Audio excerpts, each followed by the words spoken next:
Boxe, Wilder promet de surpasser Ali avec un KO dévastateur contre Fury. Plus d'un an après leur première rencontre qui s'est soldée par un match nul, le 1er décembre 2018, Deontay Wilder et Tyson Fury vont s'affronter à nouveau samedi 22 février à Paradise, dans l'État du Nevada. En marge de la conférence de presse qui s'est tenue mercredi 19 février, l'Américain, toujours détenteur de la ceinture de champion du monde WBC et invaincu en 43 combats pro, 42 victoires dont 41 par KO, un match nul, s'est confié à la BBC. Le « bronze bombé », le « bombardier de bronze », a déjà défendu 10 fois son titre, comme Mohamed Ali. Son combat contre Fury sera donc sa 11e défense. « C'est un sentiment incroyable », a déclaré Deontay Wilder. Je n'avais jamais pensé devenir champion du monde des poids lourds et me retrouver à égalité avec mon idole Ali, a ajouté le boxeur, qui compte bien battre le Britannique Tyson Fury, 28 combats pro, 27 victoires dont 20 par KO, un match nul, le seul adversaire à lui avoir résisté jusqu'à présent. Une fois que j'aurai battu Fury avec un KO dévastateur, j'irai encore plus loin pour battre le record de défense de sa ceinture, note de la rédaction, et pour faire encore plus de choses incroyables, a-t-il annoncé. Tyson Fury, lui, compare le combat du 22 février au « combat du siècle » de 1971 entre Mohamed Ali et Joe Frazier, et annonce lui aussi une victoire par KO. Une belle histoire, la nouvelle série du créateur d'Un village français arrive le 11 mars sur France 2. Frédéric Crivine est aux commandes de cette libre adaptation de la série britannique Cold Feet. Une série ambitieuse sur le couple, mais aussi sur l'amitié. France 2 dégainera, à compter du mercredi 11 mars à 21h05, la nouvelle création signée Frédéric Crivine, à l'origine d'Un village français, série de France 3 plébiscitée par la critique. Une belle histoire, intitulée ainsi en hommage au célèbre titre de Michel Fugain, est librement adaptée de Cold Feet, série britannique à succès de la fin des années 1990. Au début, on assiste à un couple qui se sépare, a résumé avec un certain sens de la formule le producteur Emmanuel Dossé, patron de Tetra Media Fiction, qui coproduit la fiction avec Monogo, lors de la présentation du premier épisode au grand public à Paris, fin 2019. Une scène catastrophe en ouverture. En effet, la scène d'ouverture, une scène catastrophe, est pour le moins inhabituelle dans ce genre de fiction sentimentale. Il y a une petite prise de risque à cause du niveau de dramaturgie, a reconnu d'ailleurs Frédéric Crivine devant le même public parisien.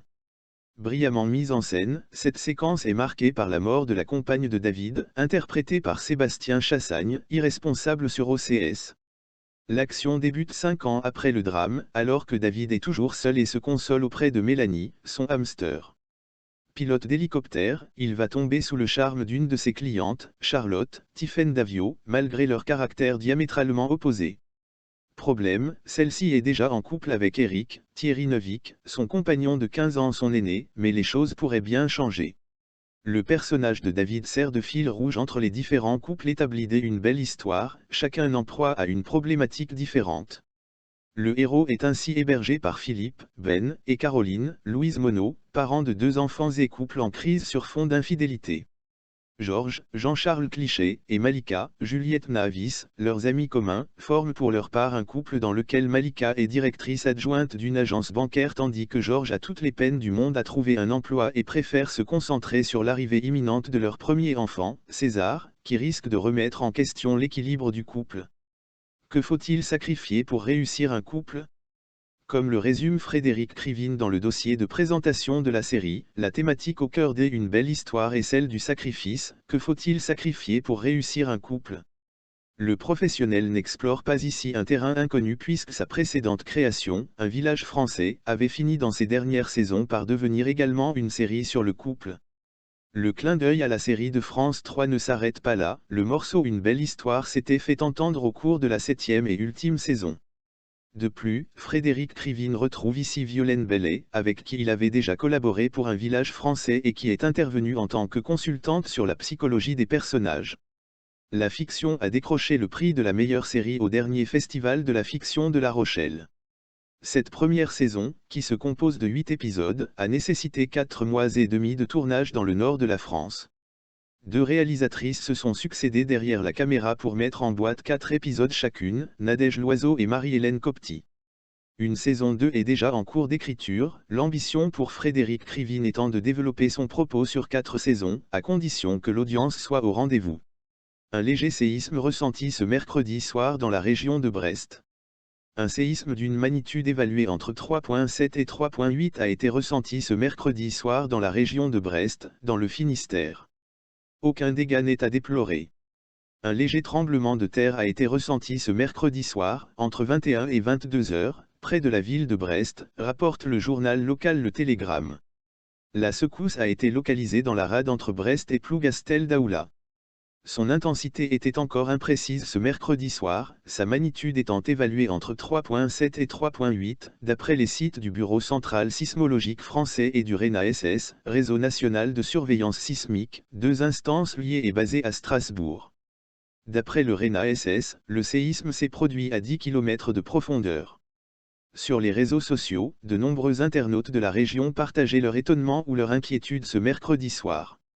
Le Bureau sismologique français précise toutefois qu'une activité sismique de cette intensité est certes ressentie, mais sans causer de dommages. Pourquoi Alison Brie est dans tant de films et d'émissions de télévision Netflix?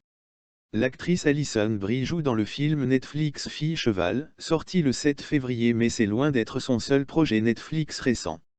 L'acteur de 37 ans a été une présence majeure sur le service de streaming au cours de la dernière année, mettant également en vedette 2 de ses émissions de télévision les plus connues, BoJack Horseman, qui a diffusé son dernier épisode en janvier, et Glow, qui diffusera sa dernière saison en 2020.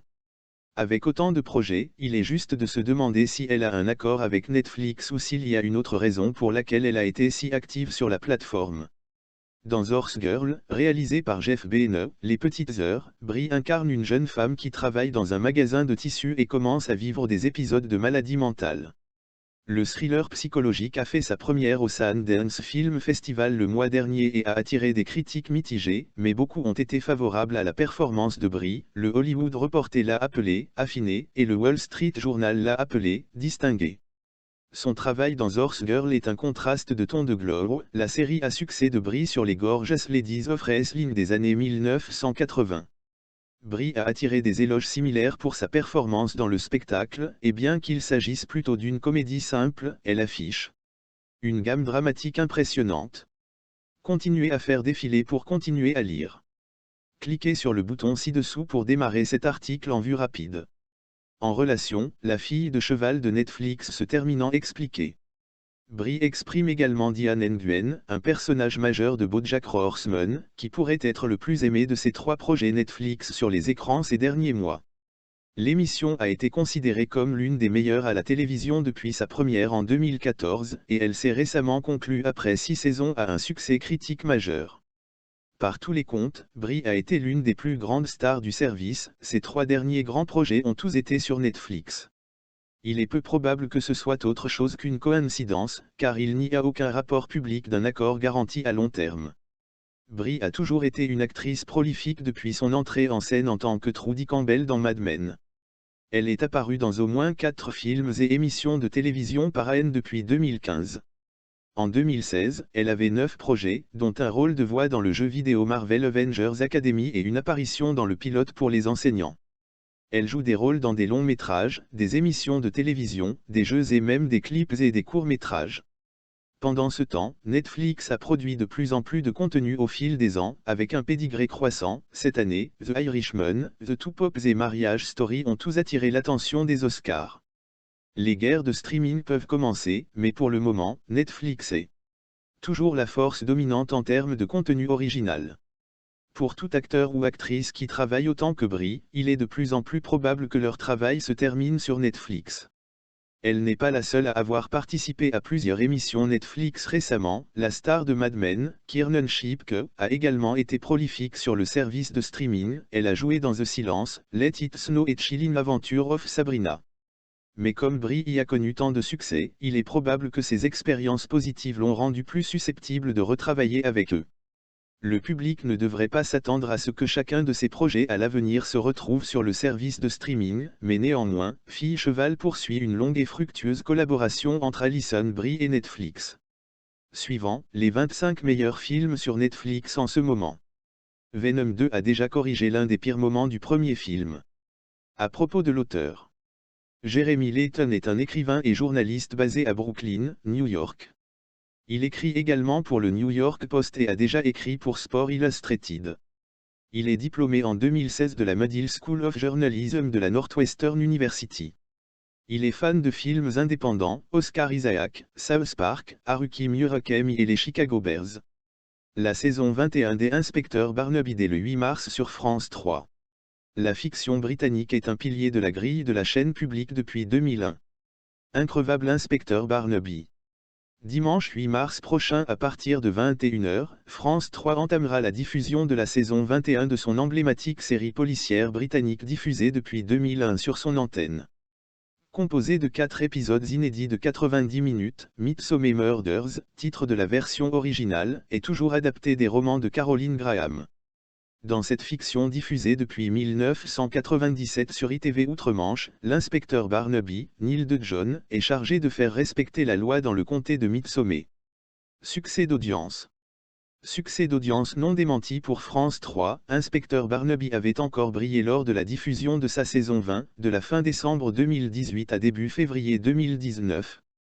Cette saison avait ainsi fédéré en moyenne pour ses 6 épisodes inédits près de 3,4 millions de téléspectateurs, soit 14,0% des individus de 4 ans et plus, selon Médiamétrie.